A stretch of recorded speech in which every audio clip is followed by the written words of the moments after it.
Hello, all of you gamers, professional and casual out there in the world. I am MegaAmpster. Thank you for clicking on this video. If you did, I just want to give a big old disclaimer at the very beginning right here so you don't click off and you know what my opinions are.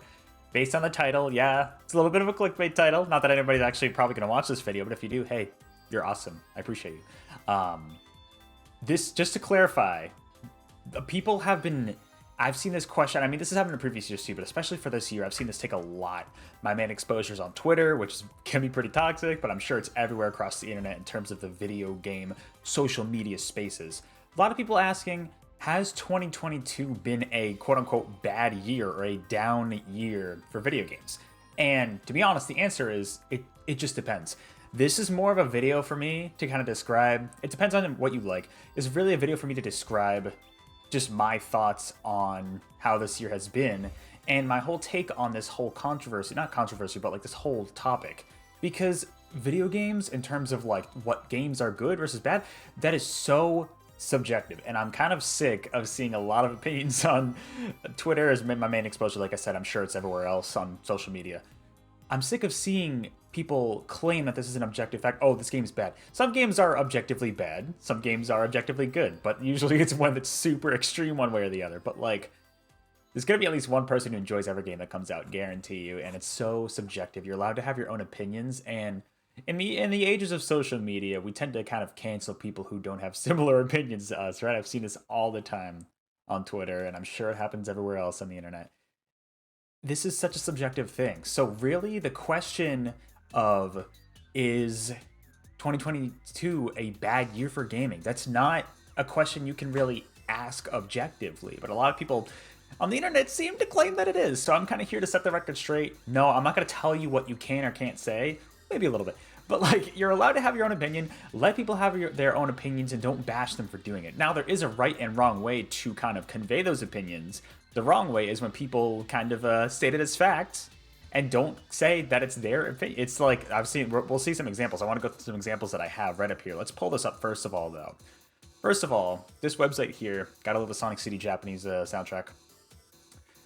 The objective thing about this whole scenario is that, yes, in terms of video game hardware and software sales, it looks like, according to most of the big companies, they have been down this year. That is a fact compared to previous years, like last year and especially 2020, because I mean, 2020 was the height of the COVID-19 pandemic. Everybody was inside looking for things to do. And yeah, people are getting out more. I mean, obviously there are people playing video games before the pandemic, so it's still always been a thing, but the sales figures do show that it actually has gone down a little bit, you know? Slightly fall to 108 billion this year. This is just mainly a projection in terms of the rest of the year, but it's showing, yeah, there was extraordinary growth. So compared to the growth during the early pandemic days in 2020, like, it's going to be down in comparison. So if you want to look at the previous few years and say, yes, has this gone down in terms of sales? Sure, that's a fact. That's legitimate. And I've seen, you know, YouTubers bring that up and be like, yeah, like, that's fair. That just the sales numbers in general have gone down. Reasons for this decline will vary, of course. A big thing, I mean, obviously supply constraints we've known about for a while. The pandemic still kind of affected a lot of development and hardware and things like that. COVID era closure of internet cafes. Yeah, and like everybody was at home, so really great time to buy new systems. And like, dude, when Animal Crossing launched, the very start of that like lockdown phase, that was massive. Like, and that's why Animal Crossing sold so well, was because of the time it released it. Nintendo like knew, they had some kind of foresight. I swear, they just knew. But yeah, and yeah, it's been going down. Like, we have the sales data to show that yes, in terms of sales, video games have gone down. But most of the time, 95% of the time, from what I'm seeing, let me know in the comments below if you see otherwise, people are bringing it up in terms of the actual games themselves, saying this is a down year for games. That is such a subjective opinion. You're allowed to not like the games that come out this year. That's totally fine. But you can't just say, oh, this year sucked for games, when that's clearly false. Like, that's not even... It's false to a lot of people who have been buying a lot of games, but also, it's subjective. Like, if you don't like the games, then fine, whatever. Honestly, if I'm looking at it from my perspective, I'm looking at last year compared to this year, I think last year, as much as I love Metroid Dread, that was a much more down year for me personally than this year. There's so much more that I'm interested that's coming out this year. There's not always going to be games that interest you personally. This kind of goes back to that Xenoblade and Fire Emblem video I made too. This year there's been plenty of games for those who are interested. So either A, suck it up and stop saying that this is an objectively bad year, because that just doesn't make sense when so many people are enjoying other games. I mean, hell, look at Xenoblade Chronicles 3 and how massive that was. Look at Elden Ring earlier this year. Look at how massive that was. Oh yeah, it was a bad year for gaming. Just that one game alone, plenty of people played. And B, I forget what else I was going to say, because I lost my train of thought. This is like, just this opinion is... It's all just subjective is what I'm trying to get at. So like, for example, I'm going to show you an example of like a fairly good way of handling and a fairly bad way of handling it. One thing that kind of spurred this video was She Says from the, the creator of Boundary Break, that whole series, posted this. Was this yesterday? This was yesterday. Saying just 2022 is definitely just a massive strikeout for Nintendo first party for me. I can't say they didn't bring better choices. So here's the thing. At first glance, like many other people, and myself included, I skimmed over this quickly, and I said, oh, that's kind of, that's kind of being ignorant of a lot of the other games that came out. But if you actually take a second to read here, he could have worded this a lot better for sure.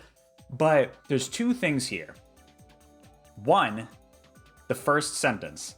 2022 is definitely just a massive strikeout for Nintendo first party for me. That is the key word here. Because just adding that for me adds that personal subjective element to his statement, which is a valid opinion. If you're not interested in Bayonetta, Splatoon, Xenoblade Chronicles, Mario sports games, Nintendo Switch Sports, Kirby, Pokemon, like, yeah, there's plenty of games for people who are interested, but if you're not interested yourself in those kinds of games, then like, that's a valid opinion to say, for me personally, it hasn't been a great year for Nintendo. That's okay. The second thing, he admits, I can't say they didn't bring a bevy of choices. So he says, yes, there are plenty of Nintendo games coming out this year. He's not saying this was a objectively bad year for Nintendo.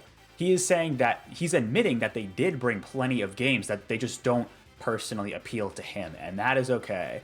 I did see people in the comments saying like, oh, they just came out with Metroid and they just had Smash. And he's not saying they need to come out with another one now. He's saying those are his favorite Nintendo games.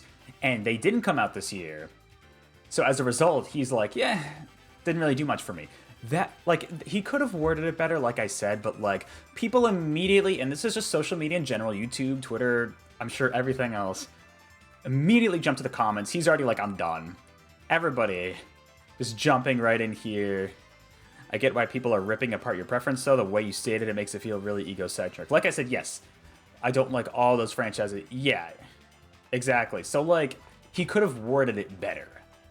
But She Says is allowed to have his own opinion. Everybody's allowed to have their own opinion. Like, the for me is the big key part of here. And he's also admitting that they have plenty of games. They're just not for him. That is okay. And you're allowed to state your own opinion, but we're in that day and age of social media where everybody trashes on everybody else for having a different opinion. I have not played Xenoblade. Am I allowed to have my own opinion about Xenoblade? I'm not going to say anything bad about it because I haven't played it, but like, except for maybe like 10 hours of X back in the day. Don't worry, Jared, I'm getting to Xenoblade Chronicles Definitive Edition, but like, yeah, it might be down for you. I mean, the other thing to do would be, I guess, to try out a new game maybe you're interested in, but that's also hard to do. It's hard to motivate someone to try something brand new that they haven't experienced before. For me, for example, I'll give myself an example. I'm not a big RPG guy. So, like, there are a ton of RPGs coming out pretty much every year for the Switch. And, like, I'm not going to lie, I don't play most of them because I'm just not big into the RPG genre. An RPG really has to hook me, like Persona did. Or, like, Project Cross Zone, or Fire Emblem with the characters. Like, something's got to hook me personally with that for me to really jump into it. So if all the games that came out were RPGs on the Switch for 1 year, I would probably say, yeah, for me personally, this is a down year because there wasn't a lot of stuff I was personally interested in. And that is a valid opinion to have. As long as you say, for me, it's not great. And like he's admitting here that they brought so many other games that just weren't personally for him. I see that he could have worded it better. Opinions are opinions. We just I don't know. It's just like, I don't know. Essentially, without getting too much into this is just like someone's opinion. Yeah, it might not line up with yours. He's at least stating, though, that this is for him personally and that they did bring other games that are just not for him. That's okay. do we have to roast somebody for just having a different opinion? You know what I mean? So that's kind of my take on that. Now, here's a bad way of doing it. So I was looking through different articles. Now, I have no idea how metro.co.uk, I don't know how legitimate this site is. I died laughing when I read this. 2022 is the worst year for video games ever. Woohoo! A reader becomes frustrated at the lack of news and new video game release 2022 and worries things won't be much better next time. June is over with a shadow of a doubt, the worst June ever for video games. Not having E3 is one thing, but this year, didn't they not have E3 2020? Did everybody just forget? Did we even have E3 in 2020? Maybe I'm forgetting that we did. I legitimately don't think we had E3 that year. I think they just straight up canceled it. We had, obviously, the digital E3 last year in 2021. But, like, they didn't say what Starfield was. That's fine. It's all the fault of COVID. I'm not blaming anyone, but it's building up to make this the most forgettable year in gaming ever.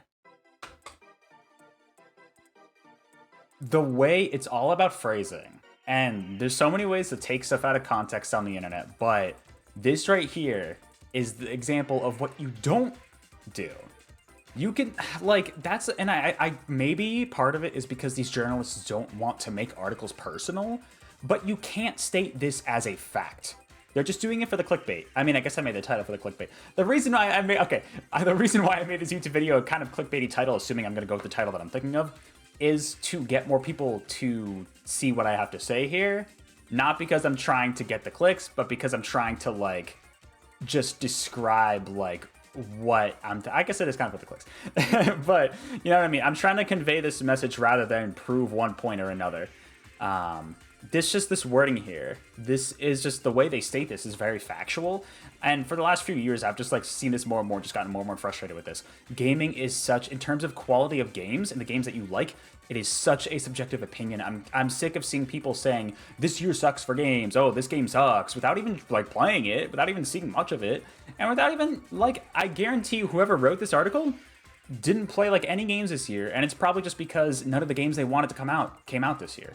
Like, sure, of course, all the games getting delayed into 2023, and, you know, the hardware and software sales going down from previous years.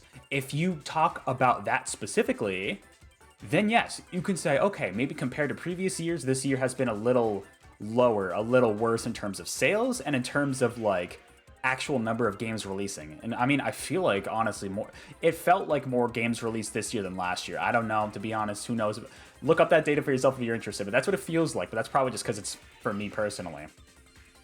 But just the way of just saying this wording here, it's all about the wording. And I know that's so specific, but this is also a kind of specific subject where you have to recognize that games are so subjective. Like, I mean, I'm not interested in a lot of games coming out this year. There are plenty. Like I said, I'm not a big RPG guy. There are plenty of stuff I was skipping over. I didn't play Xenoblade Chronicles 3. I had considered Live Alive, but I didn't end up getting that. There's just so many games that I'm not interested in. I'm not gonna say this is a bad year because look at Xenoblade Chronicles 3's review scores. Like, there's a good example. Look at Elden Ring's review scores. I don't give a crap about Elden Ring yet. I'm streaming it tonight. But look at those review scores. Like, clearly, every year is gonna have games that people are interested in. So you can never really say, based on the games that you're interested in, that a certain year is a bad year for gaming. You could say in terms of sales, if sales plummeted of hardware and software and no games came out, like physically no games came out, yeah, sure. But is that going to happen?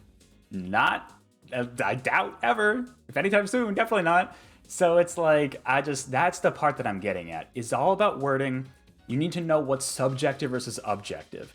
And I am defending She Says here, I'm not going to lie. Like, he could have done his wording, he could have worded it so much better, I think, and it really set a lot of people off. Like I said, when I first read this tweet, I was like, that's kind of a little weird. You're kind of ignoring a lot of franchises. But then when I took a closer look at this tweet, I mean, nobody takes a close look at tweets. So it's like, that was the issue on his end, was wording it better originally. So not a lot of people will have this first time reaction to the tweet.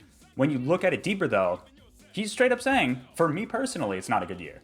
Whereas this article, this stupid article, is just saying, this is the most forgettable year, just straight up as fact. This is really for clicks. This is all for clicks and someone just, like, trying to state this as a factual thing. Here, She Says, is just trying to explain, this is my opinion, I'm gonna put it out there, see what I get in terms of interaction, and yeah, most of it was negative, because people look at it and they just rip him apart for not being a fan of the games that come out this year. I saw a comment here that was like, oh, if you don't... Someone literally said, if you don't play every Nintendo game, you're not a real Nintendo fan. I'm like, what? Excuse... What? That makes absolutely no sense. You know what I mean? It just doesn't make any sense at all. But that's the internet for you. In terms of, yes, sales are down this year in terms of hardware and software. We've just seen the numbers.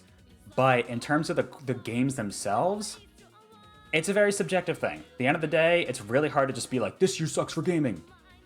There are plenty of people who are enjoying the games. I'm enjoying a lot of the games. I'm not enjoying every game, but I'm enjoying a lot of the games that come out. And a lot of other people are too. If games that you're not interested in come out in a year, I mean, either A, try something new and see if you end up liking it, just instead of ignoring it, or B, I mean, just suck it up. I don't know what else to tell you, man. I don't know what else to tell you. Not every year is going to cater to every person. That's what's great about companies like Nintendo that have a lot of variety, is that usually there's like 1 or 2 things at least a year that will appeal to someone. But it all depends on what you want. It's not for everybody. For She Says, it didn't appeal to him this year in terms of the software that Nintendo put out. For other people, it certainly did, with Xenoblade, with Kirby. I love Kirby. Pokemon coming out later this year too, with lots of Pokemon. It's a great year for Pokemon fans. That's kind of the end of the thing. I don't want to make this video longer than... Oh, it's already 16 minutes, jeez. Well, anyways, thank you so much for watching if you did. Sorry, it's a very, very weird video. I just wanted to, like I said, just get it off of my head. Let me know what your opinions are in this below. Let me know what your opinion is, notice I said opinion, about the games that have come out this year so far. If you're looking forward to the games that are coming out in the next 5 months, or I guess 4.5 months, for the rest of this year, let me know what your opinions are on that. What do you, for you personally, has this not been a great year for games? Let me know what you think. Anyways, thank you so much for watching. Like I said, hopefully you actually watched the video. I'm probably going to get, if this video does make the rounds, I'm sure I'll get comments saying like, oh, you're not a real Nintendo fan. Dude, I'm literally, I don't know. I'm getting worked up about this. Anyways, thank you all for watching. Just if any of you are interested, I will be streaming, as of this recording, Elden Ring for like the first legitimate time tonight, starting at 7 p.m. Eastern Standard Time. Gonna be checking out the Kirby Dream Buffet in a couple days. More Shantae coming up. I guess Gamescom is in a week from now. There's so much going on. I'm making an apartment move. There's gonna be a lot going on. So, but hopefully I'm gonna try to be still consistent with the streaming. But anyways, until then, I will see you all in the next video or live stream. Take care.